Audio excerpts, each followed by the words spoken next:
Welcome, friends and travelers. Reed Darkwell here with another video, and today I'm actually going to be reacting to a content creator I've never really checked out before. This is the Fat Electrician, though it's specifically on his second channel, the Fat Files.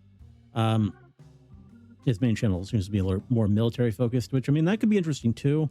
I mean, it's not really a major area of interest to me, but I definitely could be persuaded to watch some of those videos as well.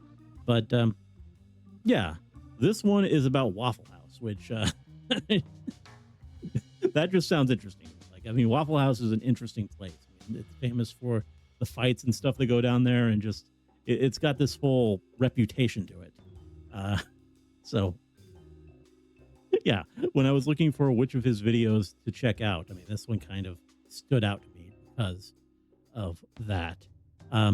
Because I've seen this guy's videos around, like he seems to get reacted to quite a bit, or at least it appears in my feed a lot, like whatever, I guess the reactors I watch, which is a lot of VTubers, tend to react to his stuff. So it seems to be reaction friendly, and it covers an array of topics. And yeah, I mean, the name of the channel being the Fat Electrician, like that's just a great name for a content creator. So I approve of that. And I'm just kind of intrigued. And I like these kind of videos that just sort of like tell the story of something, like in this case, a business like Waffle House. Yeah, I mean, I'm always down to just watch something, it's something like this, just sort of covering, I guess, some of the crazy things that have happened. Well, I don't really know how it's gonna, like, it's titled Waffle House, the Roman Colosseum of the South. So I definitely think we are going to be getting into like the fights and stuff. But I don't really know how thorough an overview of Waffle House this is going to be. I have been to the Waffle House several times. Like, I mean, I've lived most of my life in a place where Waffle House is present. And I mean, I enjoy it. I think it's pretty good. I've never really been there when anyone's like fighting or anything crazy like that. But I mean, in terms of just the food, it's pretty decent. You could do a lot worse, I think. Yeah, interested to see what this video is, to see what this content creator is, since I've never watched him before, and see what this is like. So let's go ahead and get it started. Hey, I'm just going to be honest with you. I actually debated on which channel I was going to upload this video on, because on one hand, we're going over a business and the business model that it has. But on the other hand, this restaurant is basically the Roman Colosseum of the South. And I'm pretty sure if you eat there enough, you actually get a deployment patch from the US military. Regardless, I wore my schnazziest tank top for the occasion. Today we're talking about Waffle House. Okay, just to be completely clear with everybody, I was pretty sure I was not going to get caught off guard, because Waffle House is already absolutely crazy. I started looking into it and then found out that Waffle House is somehow connected to the Manhattan Project from World War II. Okay. So they managed to actually surprise me, and we're going to get to it right after a word from our sponsor. Well, now I'm definitely. Yeah, babe, what's up? Hey, I need a boombox. Okay, I can go get you one. Perfect. All right, I'll go get it now. Love you. Love you. All right, bye. 1 hour later. Where's that boombox that I asked for? Oh, it's right here. I got it for you. What is this? The boombox. And that'll. No, I wanted something That'll to play produce a boom. music with. Oh, that kind of boombox. Yeah, I got this instead. Okay, we'll go to the store and get me a boombox so I can listen to music. Can I keep this one still? I don't care. This video is brought to you by Delete Me. Okay, I guess super that worked simple out. business model. You give them money, they turn around and they make sure that online data brokers are not selling your personal information online. Okay, here's the deal. Pretty much anytime you use a free service on the internet and you click that little box that says, I agree to the terms and conditions, you've basically just agreed to allow them to harvest as much of your personal information as humanly possible. They then turn around and sell that to online data brokers, and that's how they can afford to offer you a free service. But when you have Delete Me, they go and they monitor all of these online data brokers for your personal information, and then if they find it, they submit all the opt-out forms on your behalf, so they have to take down and stop selling that information. So when you buy Delete Me, you're not actually buying anything, you're just buying your way out of all the negative consequences of all the free shit that you've already gotten. And because they continue to monitor those data brokers, you're buying yourself out of all the future negative consequences of all the free shit that you haven't even gotten yet. So if you want to give Delete Me a try, there's going to be a link and a discount code down below. Let's get back to the video. All right, Waffle House. Our story begins with a gentleman by the name of Tom Faulkner. This man graduated from law school at 23 years old, passed the bar, and immediately gets drafted in 1940 in the days leading up to World War II. Because he graduated from college, he's presented with two different options. He can A, go straight into officer training, and that's a 3-year commitment, or he can just be a normal draftee and go in as an enlisted soldier, and that is a 1-year commitment. Now, you gotta remember, at this point in time, like 1940, while World War II is currently going on, America's not involved yet. The attack on Pearl Harbor has not happened, and prior to the attack on Pearl Harbor, the American people did not want to go to war. Yeah. Because of that, Tom Faulkner figures, hey, we're not actually going off to war. I don't want to waste 3 years of my time just being in the military, not actually, fighting a war or whatever. So he chooses to be a draftee. Goes into the military as an enlisted soldier, E1 private. From there, goes off to basic training. As soon as he gets through basic training, the attack on Pearl Harbor ends up happening. America enters the war. He immediately opts to go into OCS training and commits for 3 years. After he completes the officer training course, he actually gets slotted to be a counterintelligence officer, where he does, and I quote, a lot of top secret stuff. You see, my identity must remain mysterious and my mission secret. I cannot reveal it to you. You can actually tell in the interviews that he gave later on in his life, like in his 70s, 80s, and 90s, that he's still not sure what he is and what he isn't allowed to talk about. But he did end up telling us that basically it was his job to try to sneak onto military bases, not as military personnel. So he would basically disguise himself as like a painter or a carpenter or whatever, and try to infiltrate a U.S. military base to expose weaknesses within the system to help counteract enemy spies. So he does that for a couple of years, and then one day he ends up getting orders like, hey, you're going to Knoxville, Tennessee. And he's like, okay, for what? And they're like, don't fucking worry about it, just show up. So he shows up in Tennessee and he's given his orders, and those orders, I'm paraphrasing here, but they're essentially, hey, here's your partner. You two are gonna hop in that truck and you are gonna drive it from Knoxville, Tennessee to Los Alamos, New Mexico. You guys are gonna dress in plain clothes. You're not gonna look at what's inside the truck. You're not gonna talk about what's inside the truck. You're gonna take this map and take that exact route. This route avoids every major city and every major highway. You are going to drive straight there 53 hours straight, taking turns sleeping in the passenger seat and like not stopping for any reason whatsoever. And he does this for the next year and a half, pretty much non-stop. And then like 20, 30 years after the fact, he finds out that he was actually hauling the majority of the enriched uranium for all of the nuclear testing and the building of nuclear weapons. Which, as we all know, brings about the end of World War II, at which point he gets out of the military, moves back home to Atlanta, Georgia, starts helping his dad out with his real estate agency. Now he does that for about 10 years, and during this time he ends up selling the house right next door to his to another guy by the name of Joe Rogers, and they pretty much become best friends. Joe Rogers was also an Army veteran. He was actually a pilot that flew B-24s in World War II. When Joe got back home after the war, he did not want to go off to college, so he actually just took the first job that he was offered, being a short order cook at a now defunct restaurant chain known as Tuttle House. He worked his way up, becoming a restaurant manager, then eventually becoming a regional manager. And then one day his neighbor and best friend Tom Faulkner, real estate agent, always looking for the next investment, comes to him and is like, hey, I'm thinking about opening up my own restaurant. I can get the real estate deal going on that side. I just wanted to know, like, if I opened up and bought a franchise of Tuttle House, would you be willing to run it for me? Now, at this point, it's like 1954, 1955. Joe Rogers has a ton of experience inside the restaurant industry, and he basically tells his best friend, like, hey, don't open a Tuttle House. You should start your own thing. Tuttle House's business model isn't that great.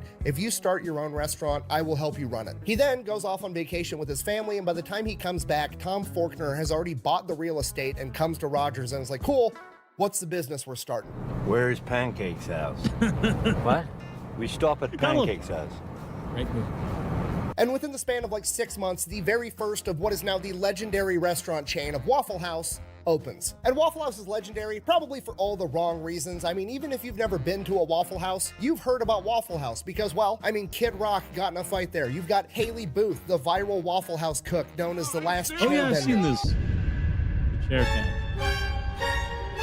There's entire subreddits and YouTube channels almost exclusively dedicated to all the fights that break out at Waffle House. I remember the first time I went to a Waffle House, I stretched first, I grabbed a GoPro, I was ready to yell World Star, nothing exciting happened. I just had delicious breakfast at like 3 o'clock in the morning, which is probably 99% of people's experiences because despite all of the negative PR, Waffle House makes a ton of money and has an incredible business model. Okay, Waffle House had about $1.4 billion in revenue last year, which is about $650,000 per location. And when you take into consideration that each Waffle House is absolutely tiny, that's really impressive. They are very. Out of their 2,100 tiny Waffle House locations, their yearly stats are 58 million cups of coffee, 124 million waffles, 153 million servings of hash browns, 272 million eggs, which is about 2% of all the eggs consumed in the United States of America, and 85 million strips of bacon. Yes, I did the math. That is about 8,000 miles worth of bacon. I worry what you just heard was,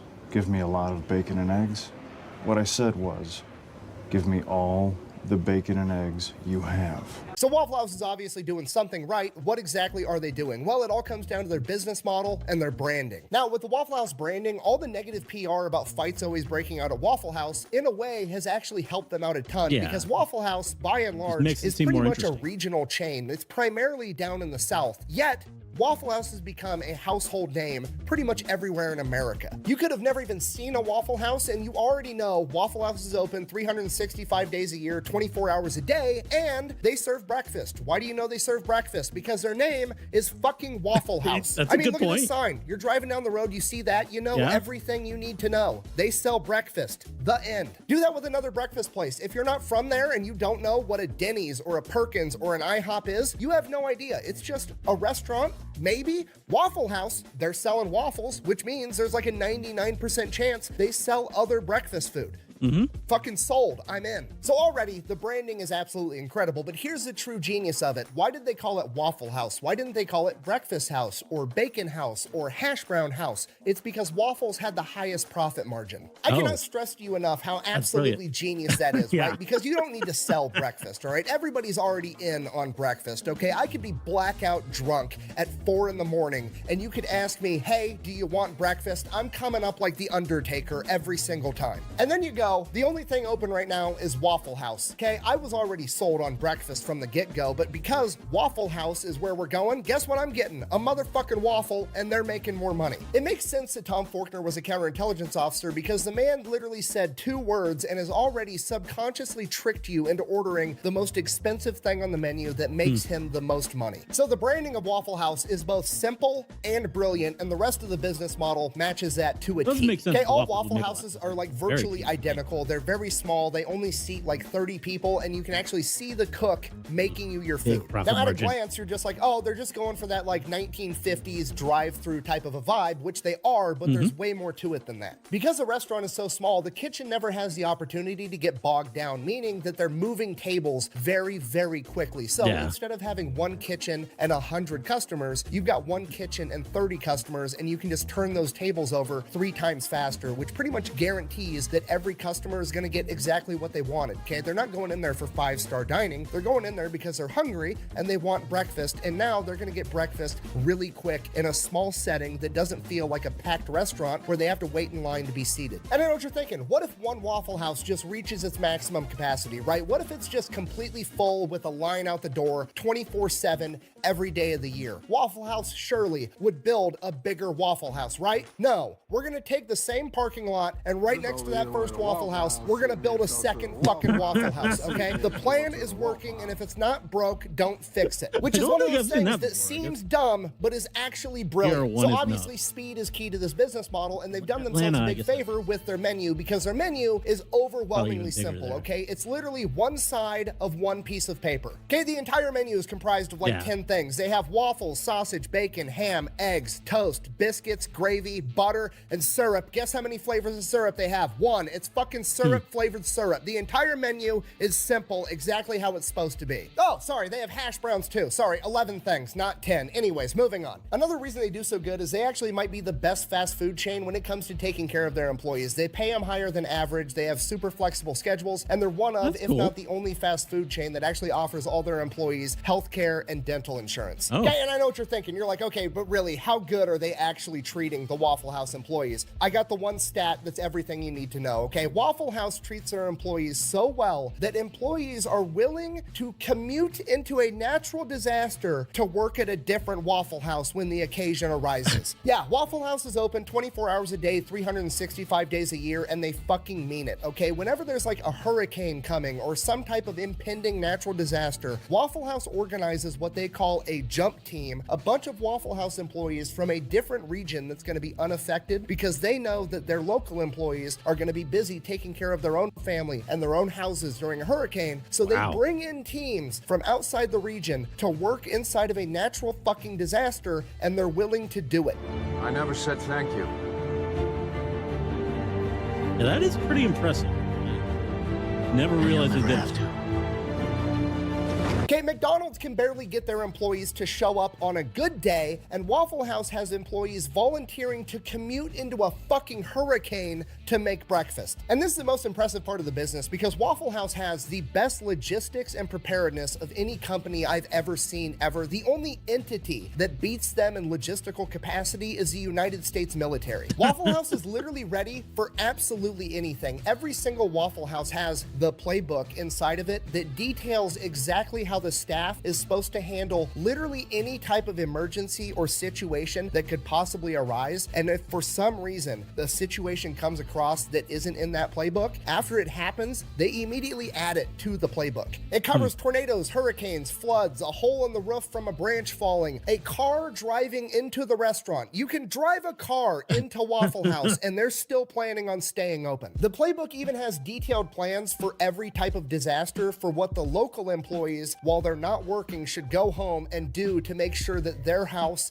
and their family are safe as well. Every single Waffle House has a backup generator. The stovetop, it runs on propane, and they have a bunch of extra propane tanks on hand. Flashlights, candles, batteries, backup water. They have a special menu of what they're able to serve when the water is out and they're running on reserve water. When a Waffle House location is going to be in a disaster area, that Waffle House stocks up on extra food, and then all of the neighboring locations in the unaffected area also stock up and stage food there to get them more food when they need it. If Waffle House is a standing structure, those motherfuckers are serving breakfast come hell or high water. I'm not leaving. I'm not leaving. I'm not fucking leaving! Waffle House is so good at this that FEMA uses them to gauge how bad natural disasters really are. I think I've heard a little bit about the this, Federal Emergency Management Agency, literally uses the Waffle House Index to gauge how bad a disaster is. Okay, green, Waffle House is running as normal. Yellow, Waffle House is using the backup generator or having to use an altered menu. Red, Waffle House is closed. People are probably already fucking dead by that point. Waffle House is literally the Terminator of the fast food industry, okay? The fact that the federal government, probably the most powerful entity on the planet, maybe ever, looks at a chain of restaurants and is like, man, if Waffle House is closed, we need to mobilize the National Guard, is fucking crazy. Now, maybe you guys are thinking the same thing I was at this point in my research, and I'm like, man, I need to invest in this company. I need to see if I can open up my own Waffle House franchise. This company's awesome. And this is where the bad news comes in. I mean, technically you can franchise a Waffle House, but most of us probably can't. The company is privately owned. It's not on the stock market. It's still owned by the families of the original two founders. And while they do allow franchises, they are super picky about who they let buy in to have a franchise, and they make it very, very expensive to buy in to make sure this is actually what you want. And while that is unfortunate, I think it's actually kind of awesome. It's a company that actually has morals and cares about their image more than they care about next quarter's profits, okay? Impressive. It's a company that has committed themselves to making breakfast under any circumstances, and they're gonna see that through till the very end, even though they could probably make way more money by just selling franchises and letting whoever the fuck throw up a Waffle House. And now for the fairy tale ending, Joe and Tom worked together as best friends for 62 years to build Waffle House into what it is today. They both passed away at the ages of 97 and 98, and now Waffle House and their legacy lives on as that company is still being operated by their kids, and that is the American dream. Get together with one of your best friends, pick a goal, even if it's something as simple as serving breakfast to people, and never let anything get in between you and achieving your goal, even hurricanes and floods and natural disasters, apparently. Work with your best buddy for 62 years straight, and then die together and hand it off to your kids. In conclusion, Waffle House is the most American company ever, and that's why I love it. Thank you for watching. Best way to support the channel is go buy some merch over at thefatelectrician.com. Quack bang out. Well, that was very good. I like that video. I might have to watch more of Just this two homies that dedicated their life to serving my drunk ass breakfast at 3 a.m. I'm gonna get teary-eyed next time I go to a Waffle House. Fair enough. Like, I definitely, I mean, I've heard some of that before. I mean, I'm familiar with Waffle House, but I definitely did not know the full story there. That was pretty cool. Because eventually, like, the founder Sounds like he had a pretty interesting life with all the military stuff and delivering to Los Alamos. That's kind of crazy. But yeah, Waffle House. Like, I mean, I already thought it was a pretty cool chain, but definitely a lot more respect now. And yeah, this was a good video. I'm definitely intrigued, definitely interested to watch more of his stuff. I think he presented that very well. Seems like an entertaining guy. So you guys let me know what's good, what Fat Electrician videos I should be watching, and I'll definitely consider them. Because yeah, this was a lot of fun.